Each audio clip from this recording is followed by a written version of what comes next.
So, speaking next from Public and Commercial Services Trade Union is Marianne Williams. Warm welcome.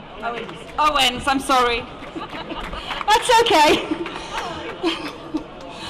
Okay, today, thousands of us have marched on Newport in the footsteps of the Chartists who marched on Newport to this square in 1839, demanding democracy. 22 of them were brutally murdered for the crime of demanding the vote by state forces in this square on this soil. Today we have marched against NATO. NATO believe that the way to bring democracy is with bombing and warmongering and murdering. And I think it's fitting that we, the people, stand on this ground in this square to make our voices heard to those world leaders. You only need to look around the streets of Newport and Cardiff in the last few days to see what their democracy actually looks like. Metal fences, checkpoints, armed state forces and 7 battleships in Cardiff Bay to protect 60 world leaders from the people that they themselves represent. It's not just world leaders from NATO either. There's only 28 countries in NATO, there's 60 of them. We've got leaders from the Middle East, from Saudi Arabia, from Bahrain, from the Ukraine and many others whose connection to NATO is clear at the present time, at a time when the world is on fire, when there is a crisis in the Middle East. We people have talked about Gaza and Iraq and Syria. NATO states who were talking about bombing Assad and Syria a few weeks ago are now talking about siding with him. This isn't about democracy. NATO are not about democracy. NATO are about protecting the interests of the rich and the elite. The current instability across the Middle East has been caused by NATO, by 10 years of NATO occupation in Afghanistan and the bloody mess that has been made by Britain and the US in Iraq. We are here to say that we don't want any more wars. Wars do not create peace, wars create instability.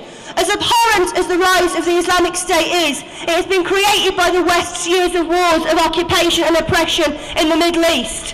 And what does that mean for us? That means that we're seeing the ramping up of racism and Islamophobia.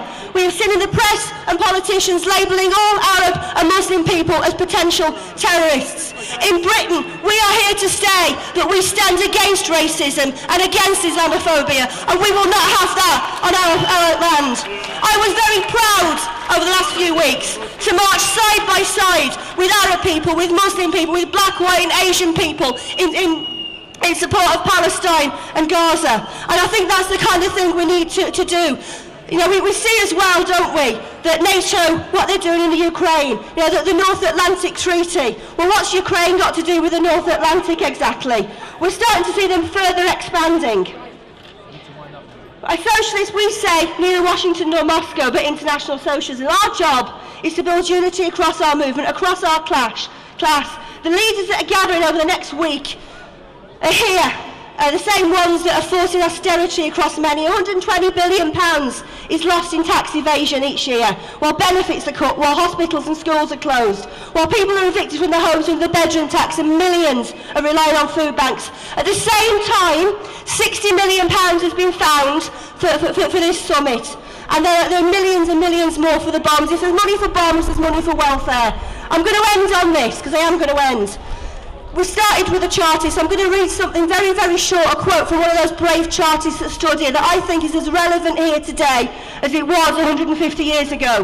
This government talk of our colonies. They lie, the vagabonds. We have no colonies. Our aristocracy, our merchants possess colonies all over the world. But the people, the real veritable people, do not possess a sod of ground in their own country, much less the colonies. What are called colonies belong to the elite, to our oppressors, to our enslavers. What we must do is rise internationally against our oppressors and our enslavers. We must say no to NATO, no to war, and no to austerity. We have a world to win, comrades. Thank you. Thanks very much, Marianne. Our next speaker.